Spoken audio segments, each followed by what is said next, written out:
Restaurant run చేయడం matter కాదు, customer psychology గురించి తెలుసుకోవడం మ్యాటర్. కస్టమర్ మైండ్సెట్ గురించి కొన్ని చెప్తా వినండి. 12.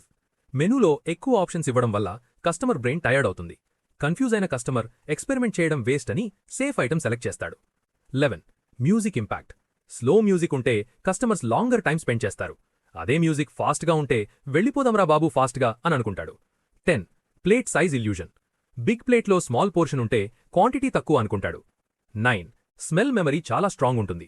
మీ రెస్టారెంట్లో యూనిక్ బిర్యానీ స్మెల్ ఉంటే కస్టమర్ నెక్స్ట్ టైం ఆ స్మెల్ గుర్తు చేసుకుని మళ్ళీ వస్తాడు.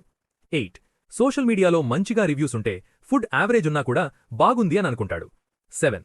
Lighting psychology. వార్మ్ లైట్ ఉంటే కంఫర్ట్ క్రియేట్ చేస్తుంది. ఎక్కువ బ్రైట్ లైట్స్ ఉంటే ఎప్పుడెప్పుడు వెళ్ళిపోదామా అనిపిస్తుంది. 6. క్రౌడ్ ఉంటే క్వాలిటీ అనిపిస్తుంది. ఎంటీ రెస్టారెంట్ ఉంటే డౌట్ క్రియేట్ చేస్తుంది. 5. Price anchoring. High price item చూసిన తర్వాత మీడియం ఐటమ్ రీజనబుల్ అనిపిస్తుంది. 4. Limited time offer. Urgency create చేస్తుంది. టుడే స్పెషల్ అని బోర్డులో పెడితే అట్రాక్ట్ అవుతారు. 3.